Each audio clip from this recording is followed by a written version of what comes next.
Morning, everybody.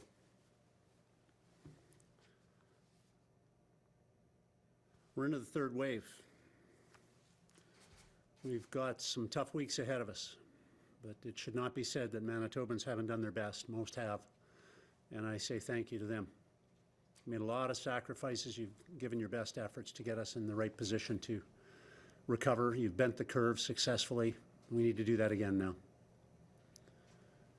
Our government has been focused on being ahead of the curve too. We've learned as we've gone, and we've done our very best to strengthen the mechanisms that are at our disposal with some of the toughest enforcement in the country. I'll talk more about that in a minute. With very strong restrictions compared to most other jurisdictions across the country, many of which we maintained throughout this pandemic. Travel restrictions, for example, and others. We continue to look to do our best to keep ourselves safe and to keep our health system safe. But the reality of COVID and that third wave is imposed on us now, belatedly. We were, compared to most other jurisdictions, doing very well, but we are now, though we've delayed the advent of this third wave, is here.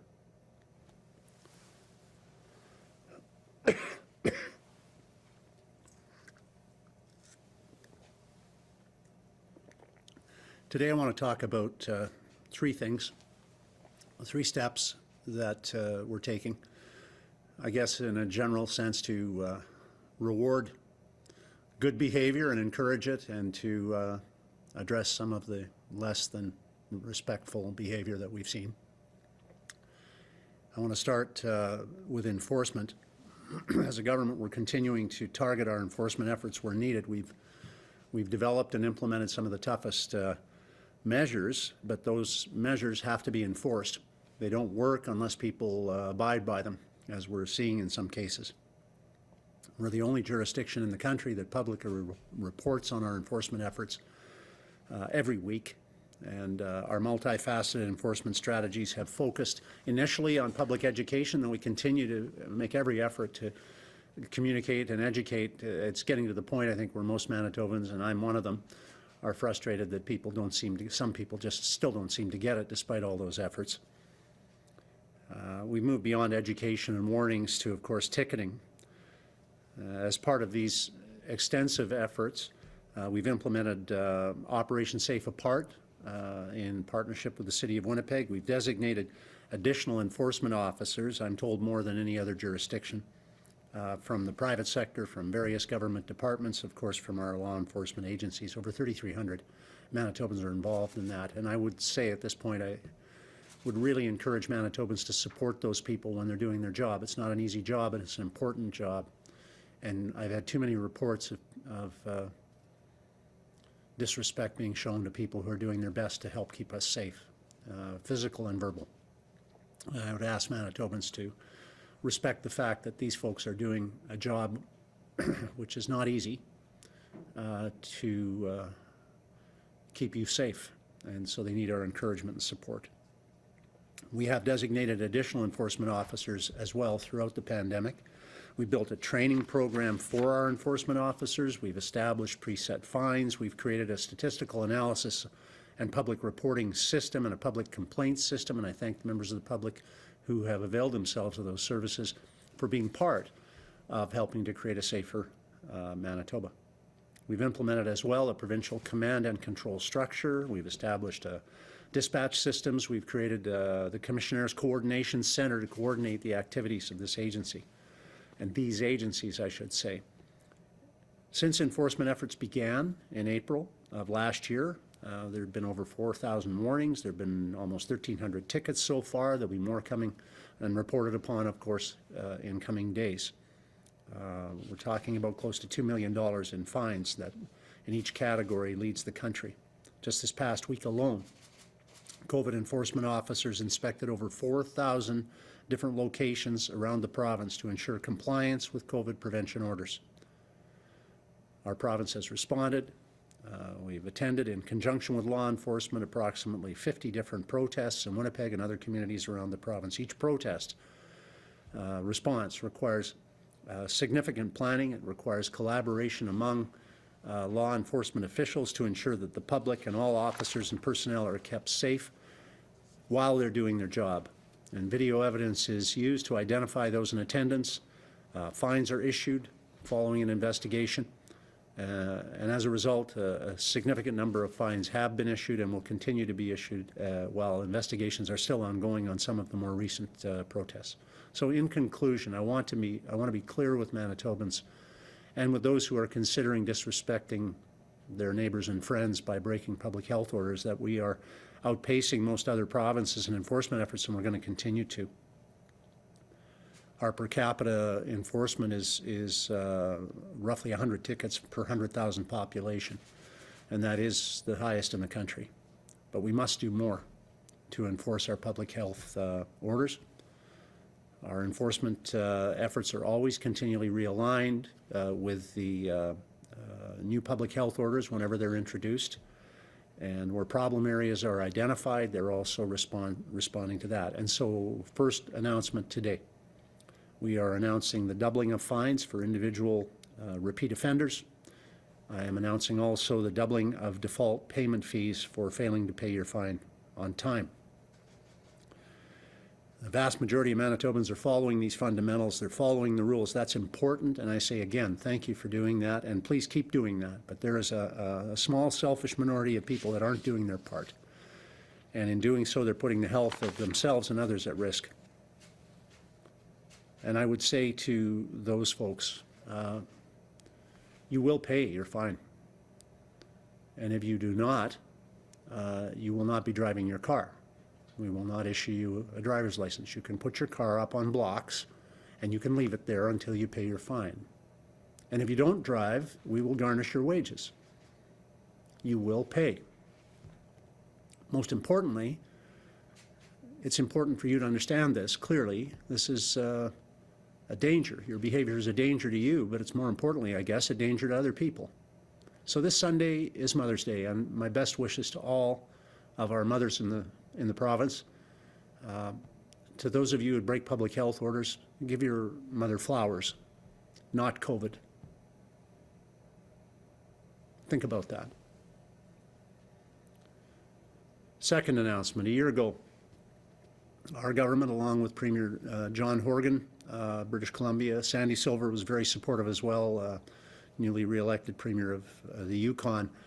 The three of us, a Conservative, a Liberal, and a New Democrat, led the effort to lobby our colleagues to get the federal government to do a national paid sick leave program. We felt it was best, given the mobility of Canadian workers and given the importance of consistency across the country, there be a national program established. We thought that was the right approach. We lobbied our premiers. After repeated efforts, premiers united around this issue. The Council of the Federation, as it's called, the Organization of Premiers from Coast to Coast to Coast, advocated on behalf of all of us to have the federal government introduce a pan-Canadian sick leave program. And approximately 2 weeks ago, the federal government announced that program in its budget. It wasn't what we had hoped. There are some serious flaws in the national program. The idea, of course, is to discourage people from going to work sick, but the federal program will encourage Canadians to go to work when sick because of some of its flaws, in particular in the qualification standards. I'll address some of these in a minute. But I want to say that we are disappointed, that premiers are disappointed, that Premier Horgan is disappointed that we did not have a program that we thought we were going to get.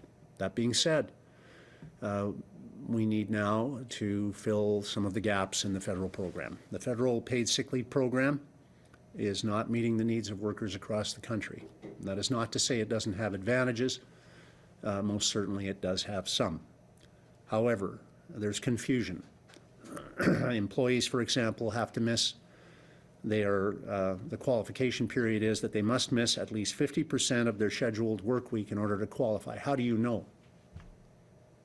when you're ill, when you're staying home for a day with a sick child? How do you know that you're going to miss 50% of your work week? Then you don't know. And if you don't know, you might be inclined to go back to work instead of staying home with your child. This is just one example. There are many others where the program leaves confusion where it should leave certainty.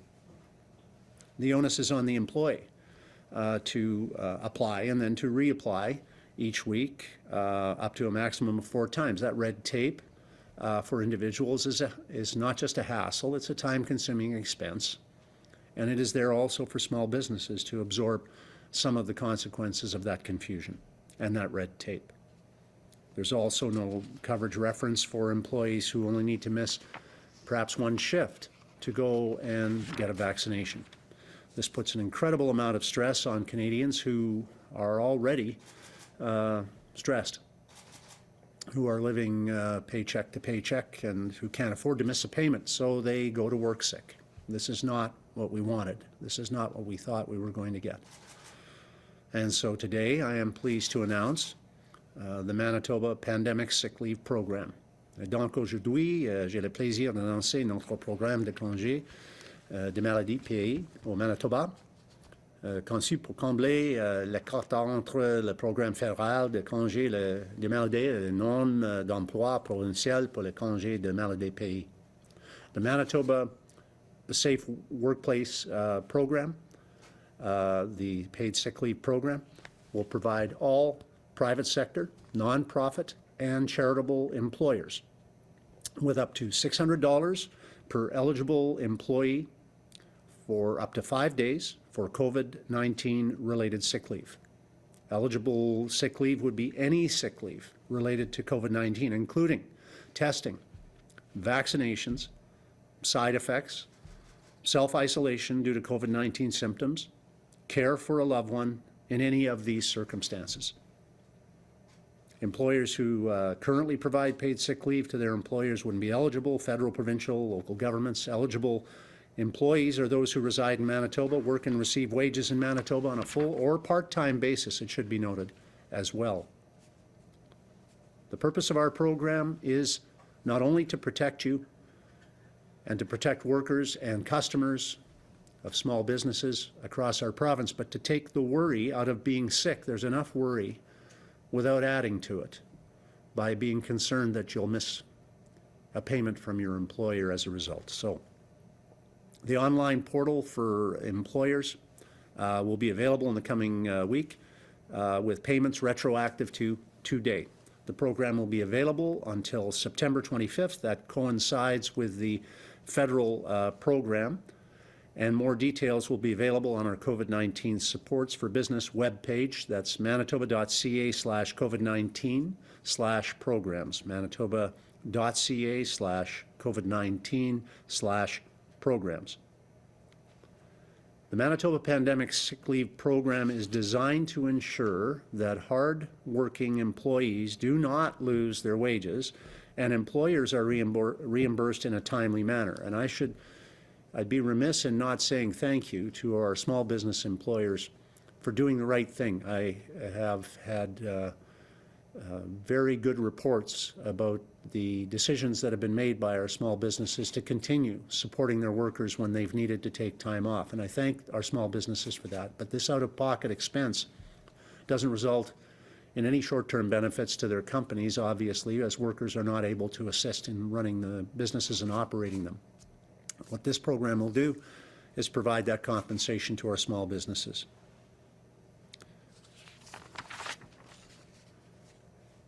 In addition, part 3 of this little lecture today is about health orders. Our health orders that were introduced just last week were adding to the restrictions we already had.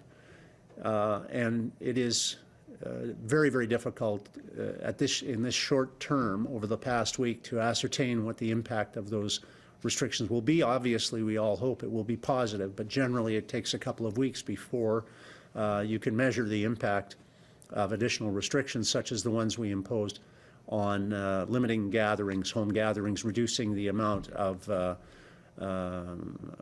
percentage of business operations, and so on. That being said, out of an abundance of caution, later today, Dr. Roussin will be announcing additional restrictions that will come into effect immediately that will be there to take that extra step to make sure that although we are expecting and hoping that the number of vaccines available to Manitobans will be rising remarkably over the next number of weeks, we are not there yet. And this false sense of security with the positive announcements about more vaccines can be very dangerous, and we believe that to be true. And so these measures are necessary. Again, I hope they are only necessary for a few weeks' time, but they are necessary in order for us to make sure that we do not allow ourselves to impose an additional burden on our healthcare system that is not one we can sustain. Before I take your questions, I just wanted to say again, congratulations and thanks to all our mothers out there, and a special thank you, if I may, also to our nursing staff and our frontline healthcare workers as they are dealing with this upswing in numbers of COVID cases. They are dealing with additional stresses that are adding to the challenges of their already challenging work life. And so I think on behalf of all Manitobans who would agree, we want to offer a voice of support and encouragement to all the folks who work in our front lines in healthcare. Happy to take your questions. Thank you, Mr. Premier. A reminder to our reporters on the line, you will have one preliminary and one follow-up question. Up first this morning from the Canadian Press, Steve. Oh, hi, Premier. You mentioned a doubling of fines and a doubling of the default judgment for not paying your fine on time. I know that default is currently $50, so I assume that's going to be $100. And are all the other fines doubling? The $298 for not wearing a mask, the $1,200 and change for breaking public health orders, and the $5,000 on the corporate side? My understanding, my assistant who's with me is frowning, and I'm not sure why. My understanding is that is correct, that we're doubling all fines, yeah. We'll verify for you, Steve. That's my understanding. Unless I'm getting a message to the contrary right now. Individual repeat offenders. Just for repeat offenders, Steve, to be clear, right? Doubling the fine for anybody who repeats the behavior. Okay, thank you. And we've seen this third wave coming. You know, doctors have been warning that we are getting precipitously close to maxing out our ICU capacity. And I know you've said that stricter public health orders are coming later today. But why has the government allowed these numbers to grow so much before introducing further restrictions compared to a province like Nova Scotia that really clamped down with tough restrictions at a much lower rate of both hospital use and test positivity? Well, we actually did maintain some of the toughest restrictions in the country. Our gathering size limits were lower than Saskatchewan, Ontario throughout most of the pandemic. Church gathering numbers were lower. I'm not suggesting that we haven't upped our restrictions. We have, but they began as greater and stronger than most other jurisdictions across the country, Steve. So 2 weeks ago, we introduced further restrictions. Last week, further restrictions, and more today. From CTV Winnipeg, Jeff. Hi, Mr. Premier. Do you have an update for us on the plan to vaccinate teachers in North Dakota? Where is that at? Yeah, as you know, just for background, we proposed working with North Dakota some weeks ago, months ago, we worked with North Dakota to try to determine if they would have additional vaccines, pursued that avenue, found that Governor Doug Burgum and his team were very cooperative and supportive. We know we're in an intertwined economy, so we wanted to make sure that we fought COVID effectively together, as we have worked together in the Great Plains on other issues as well. So we were able to introduce a program to vaccinate truckers. I don't have the up-to-date numbers, but I know we're into getting close to 1,000, I believe, on first vaccine, and of course there's a second vaccine for them. It was my hope that we could have teachers vaccinated in North Dakota as well. My friends at the Manitoba Teachers Union thought that was disrespectful.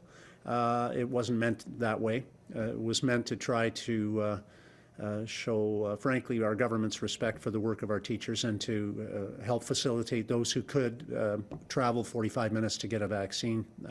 Nonetheless, we have continued our dialogue all last week and this week with regard to getting White House approval to allow vaccines to be shipped up here from North Dakota. That's what we're at now. I would have preferred that we make the vaccines available quickly for those who were able to travel to North Dakota. Apparently, that wasn't well received. Nonetheless, we're going to continue to make every effort to get additional vaccines available in North Dakota here, into ARMS in Manitoba. And if we can get them shipped up, that's as much as it'll be. It's already proving to be a delay. But as soon as we can get approval from the White House, I'm hopeful that we can proceed in that way. I know you say that MTS that it was disrespectful and didn't seem to want to have teachers go over the border, but I'm just wondering, is North Dakota saying, no, we can't have that, it has to be the vaccines going north? I'm trying to understand where North Dakota fits in all this. Have they said yes, let's have teachers come across the border?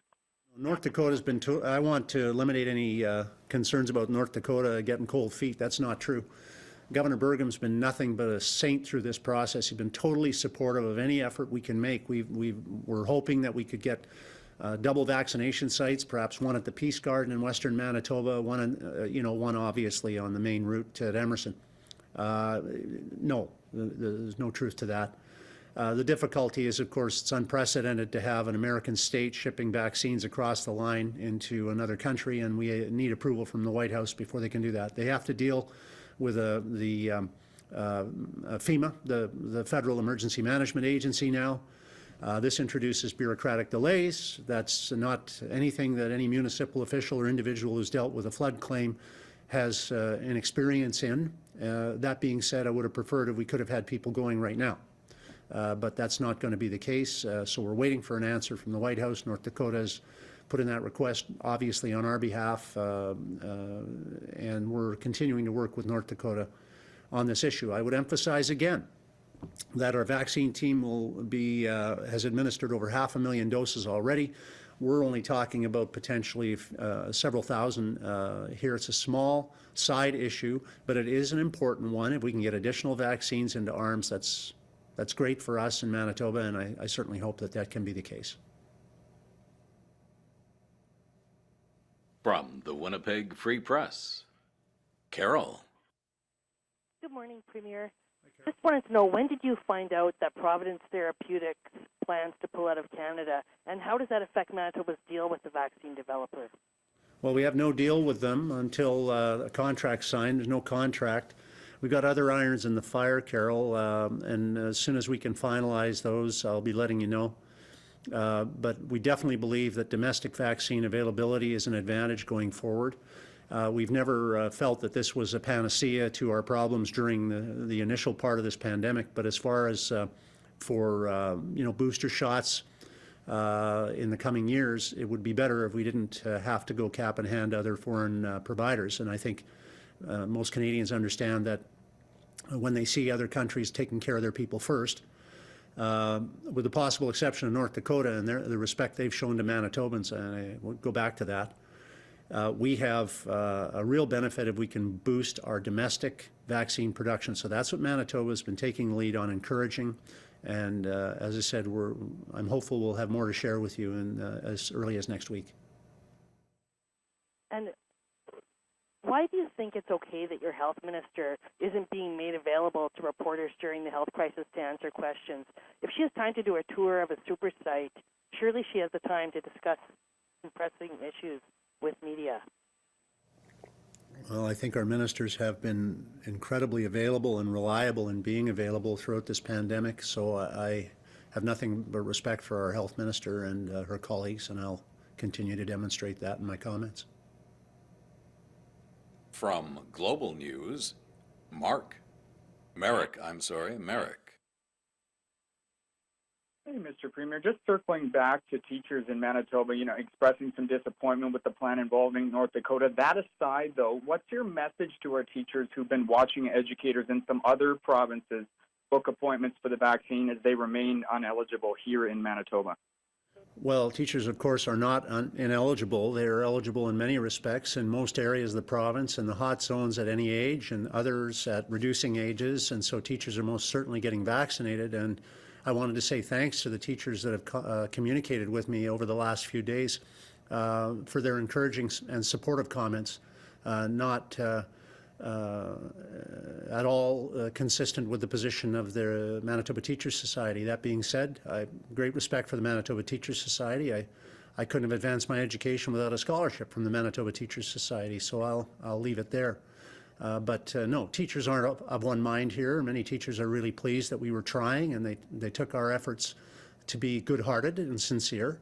And so we'll continue to make every effort to assist not only teachers but all Manitobans in getting vaccinated as soon as possible. And do you think waiting until we're in the midst of a third wave, do you think waiting until this point could have to implement a provincial sick leave program could have contributed to the case numbers that we're seeing now? I think, sadly, trusting the federal government to come out with a program that didn't try to cheap us by being confusing for the first week was a mistake. Yeah. That being said, we were given assurances week after week on our calls with senior officials in Ottawa that they were developing a program. We assumed it would be one that would be comprehensive and simple and straightforward to get into. It isn't. It's fine after the first week. As I said, it's there are criticisms of it. Some will say it should be for everything. I expect the union movements will advocate for that. They have for some years. Some will say it should be for much more money. It's a basic amount that is consistent, I think, with the CERB program. But the problem is, in the early days, it's confusing. And so our program is designed to address that confusion, make it simple and straightforward. I'll say to every small business person in the province of Manitoba, thank you if you've been paying your staff when they're sick. Now we'll pay you for paying them up to certain maximums for that first week. So please make sure you encourage your folks, if they're ill, to stay home. Make sure that if they have to get tested, pay them and let them get tested. If they have to go for vaccination, pay them. And put the bill, send the bill to me. From the Brandon Sun, Drew. Thank you. Mr. Premier, just for clarity's sake, but has the plan to have teachers vaccinated in North Dakota, has that officially been shelved in favor of having the vaccine doses shipped up north in those discussions with the White House?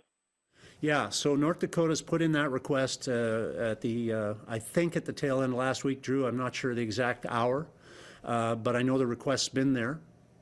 And our hope would be, obviously, if we can get a truck down there, get the vaccines up here, that's better. But I knew at the start that plan would take a while to get approval. So North Dakota's trying very, very hard. They've been in dialogue as recently as late yesterday, again with President Biden's office, to get approval, to get some vaccines up here. And I'll tell you what, if I can get Governor Burgum to come to that border and shake his hand, I'll do it, because I appreciate very much the efforts he's made. And I know that Manitobans appreciate them too. Well, he's in court right now. Okay, thank you very much. Right now we're seeing the daily COVID numbers rise quite a bit. We're seeing more people in the ICU. You said yourself that we're firmly in the third wave. Do you feel that the government has done enough to prepare at this point? Well, we're learning every step of the way. It's an unprecedented pandemic. So we've incorporated some of the strongest restrictions in the country. We have the strongest enforcement mechanism in the country. We have communicated our fine and enforcement regime to Manitobans on a weekly basis. Nobody else does this. We have thousands of people involved in the enforcement, the ticketing, boots on the ground. We're targeting to the hot zones. We're making sure that we're out there. You know, if somebody's got suggestions, I'm always ready to listen, and I have acted on many of them. But as far as preparatory work, we were the ones who were advocating for sick leave months ago. We took the lead on that. We've taken the lead on the enforcement side. We've maintained, according to Oxford University, and this was as of 8 weeks ago, maintained the toughest restrictions in the country outside of the Atlantic bubble. We're doing everything we can. I would say to Manitobans, very likely it's because of your decisions to act on our health orders and the rules we brought in with foresight that we were able to delay the onset of this third wave. And you deserve credit for that. So knowing that, these additional measures today should be able to assist us, I hope, in shortening the length of time that we have to deal with this third wave. And that's a positive thing. Nobody has been able in this country and in most places in the world to keep the third wave out. And so I say to the Monday morning quarterback, people, you know, sure, we should have, could have, might have. That's fine. Nobody else did that. Nobody else has been able to do it. We've delayed the onset of this third wave effectively as people, and I think Manitobans need to know how much I respect and thank them for doing that. We bent that wave. Now we've got to do it again. We did it before, so let's do it again. Play defense for the next few weeks, and let's get past this and move to a brighter future together. From CJOB, Clay. Good morning, Mr. Premier. The numbers yesterday, well over 300. I know you had mentioned that Dr. Roussin was going to announce some new restrictions that probably will take effect before the day is over. But if we continue to see numbers in the very high 200, 300 range for the next week or so, 300 plus, a little less than 300, would you consider a lockdown? Let's hope not, Clay. We've taken the advice of our health experts throughout this pandemic. We'll continue to. Dr. Roussin is unfortunately tied up in a court case today for part of the day, or he might be available sooner. I understand there's going to be press briefing. I think Lynette Saragusa, if I'm not mistaken, Dr. Atwal are both available in the next few minutes or hours. Dr. Roussin will be out later today. I would just say we've acted out of an abundance of caution throughout. We'll continue to do that. There'll always be those who say we should have done more. There'll be those who say we should have done less. We've done our best. We've added, since I came to this position as Premier, we've added over 1,700 nurses in this province. We've added 40 staff just in the last few days to our ICU units. Pre-COVID, our capacity in ICUs was about 70. We're now at about 130 capacity. God willing, we don't need it, but it's there. And I would say, and I hope not out of an excessive abundance of optimism, I have faith in Manitobans that we can do this together, and that this is a few weeks of hardship that we have to endure together to get through to the light at the end, which is a partial recovery of our lives as we remember them prior to this COVID pandemic. Quick follow-up. We still get comments from listeners about the large gathering a couple of weekends ago at the Forks, a few hundred people there. Last time I looked, there had been some tickets issued, but not that many. Is the province still trying to track these people down? I mean, we're talking maybe 200-300 people. Yeah, last I've heard, Clay, I haven't got an update today, but I think we were over 20 tickets already, significant fines. And there's more investigative work that was done, videos taken, things like that. Tips also coming in, and Justice Department is acting on those. It's tricky. I mean, we're all frustrated. I heard it in the mayor's comments yesterday, and deservedly so. We're all frustrated with this scofflaw behavior, and it's so disrespectful. It's hard to describe it as anything but that. That being said, again, we're doing everything we can on the enforcement side, on the collection side, and the stepping up today with additional deterrence. to get these folks to behave respectfully to the rest of us. From the Winnipeg Sun, Josh. Good morning, Premier. Josh Aldridge, Winnipeg Sun. You've talked about all the precautions that we've taken, still under some pretty strict lockdowns or health orders. How did we get to this point where we've had this time to watching what's happened in other provinces, to make these adjustments? How do we get to this point where all of a sudden we are seeing this big spike in cases? What's your read on how we ended up at this point? Well, I think part of it, of course, is the behaviors that people who do not follow the health orders have demonstrated they're willing to engage in.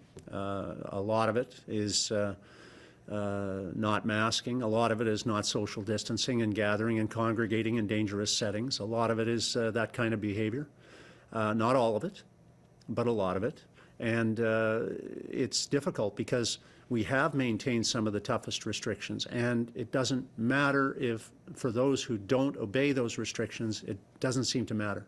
We've invested so much time and effort in right back to Ready, Safe, Grow program last summer, where 2/3 of our investment was in the safety side, educating people, encouraging them to do the right things. We've continued to do that. As I said at in a year-end interview, I think with you, Josh, my regret, or with Brittany Greenslate from Global, was that my regret was that we didn't step up earlier with more deterrence and fines. We have now, and we've really strengthened that system to be the strongest, I'm told, in Canada now. So we're going to continue to do those measures. It's such an insult to the people who've been doing the right things, our family members, respecting each other and their neighbors, our small business people, caring for one another and acting accordingly, to see people continue to disobey these rules. But the reality is these penalties are real, and I want the message to be loud and clear to people. Again, put your car up on blocks, because you're not going to be driving it unless you pay these fines. But better than that, just don't do it again, because if you do it again, it's going to be twice as costly to you. My follow-up more to deal with the sick leave program. Many other provinces, including, I believe, BC, went to provincial sick leave within days of the budget. Why didn't Manitoba? What took so long? And now that we are going to this type of a program, is this a sign that you've given up on the federal government to fix their program, or are those negotiations going to continue? I'll just offer a quick correction there. Alberta and Saskatchewan have not introduced paid sick leave. They've introduced a vax leave, 3-hour max program. BC hasn't introduced a program, though I've been in touch with Premier Horgan's office, and they will be introducing something in the coming days.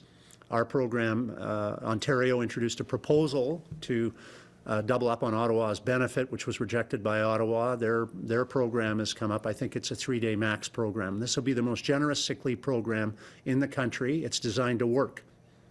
It's designed to offer real certainty to workers and employers that they will be paid if they do the right thing. And yes, we could have done it sooner, but we were working on good faith that Ottawa was going to develop a program, which they had assured us repeatedly they would. They did develop a program. It's just got these gaps in it, so we're addressing the gaps in the program. From CBC Radio Canada, Mohammed. Hello there, Mohammed from CBC Radio Canada.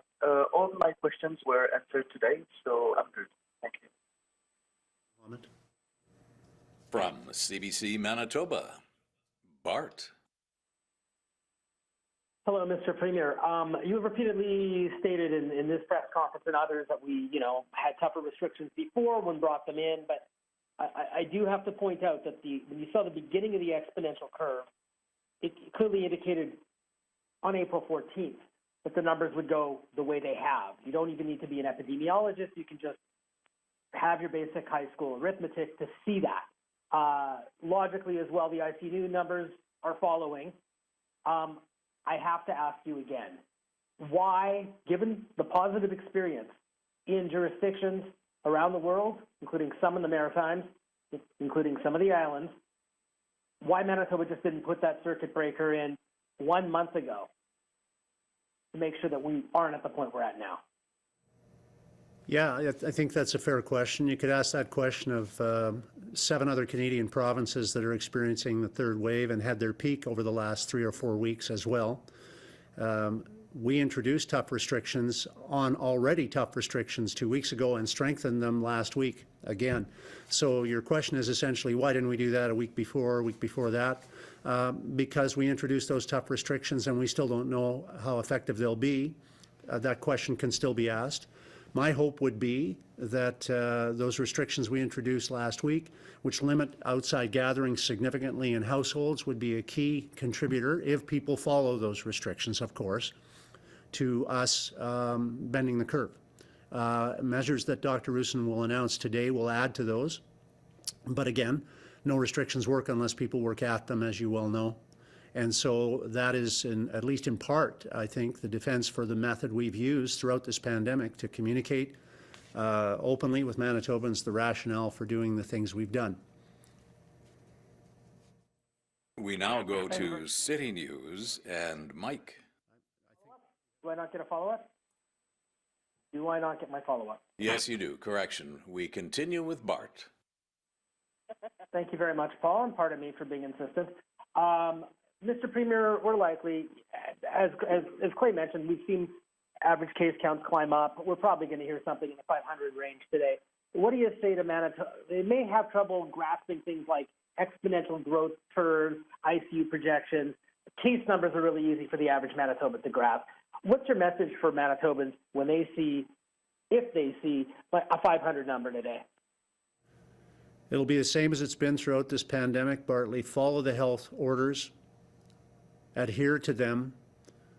The future is in the hands of Manitobans, as has been the past.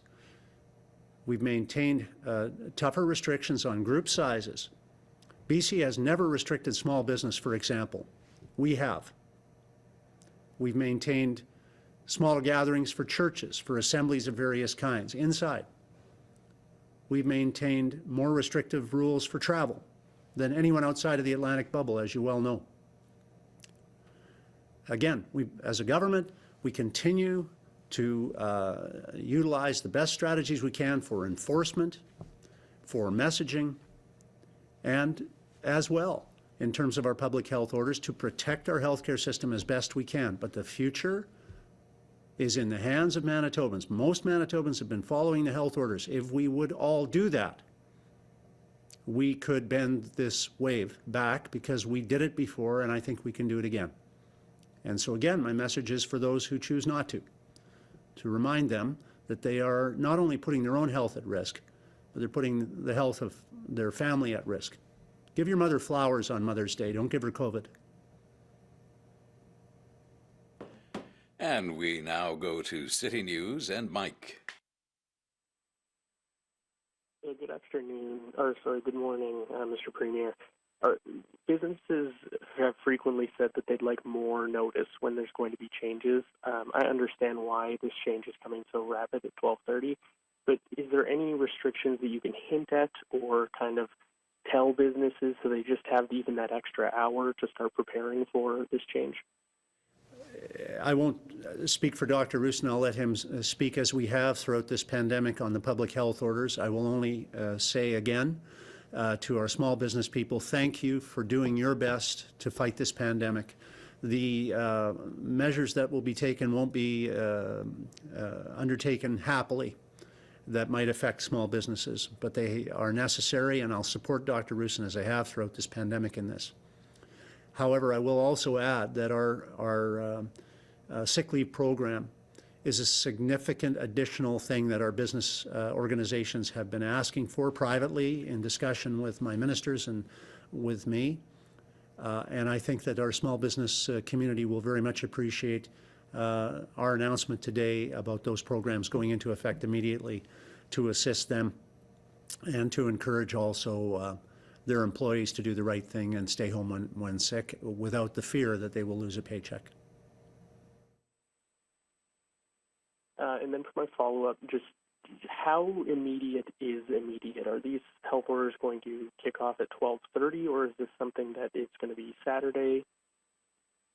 Yeah, I'll let Dr. Rusin do the announcements. Again, we think the urgency is real, and so not at 12:30. No, because he is unfortunately occupied in defending our province's rule structure in a court case across the street from the legislature right now.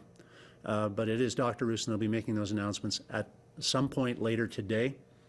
And again, those restrictions will be necessary and important out of an abundant sense of caution to do everything we can together. And again, I know there are sacrifices here, and Manitobans are, I think, deserving of tremendous credit for putting up with these things. But we know we have to secure our healthcare system and to protect one another for at least a few more weeks and do the right thing. Dr. Rusin will have more to say on that later today.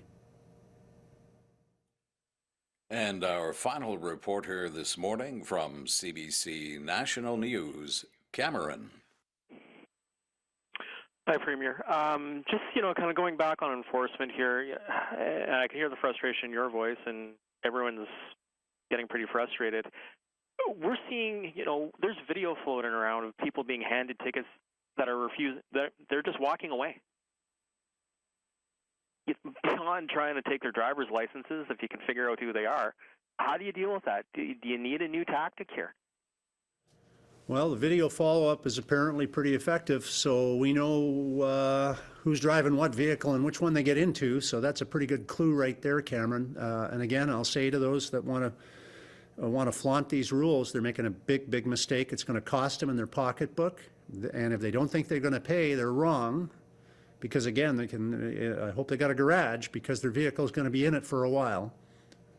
So behave responsibly, don't get a fine, don't do things that are endangering yourself and others, and you won't have to worry about this. But you're going to have to worry about it if you're going to disrespect your fellow citizens with selfish behavior. And following up on what's happening across the street, as you mentioned, anything can happen in court. Your chief public health officer can't make an announcement right now because he's in court defending Manitoba's health orders. How confident are you in Manitoba's case? Totally. We've got the best justice advice we can get in our government. I thank our officials for their prudence and direction. Again, I'm a freedom-loving guy. I do not love this part of my job, telling people that they can't do things, get together with family and friends. It's Mother's Day. For heaven's sakes, who enjoys this?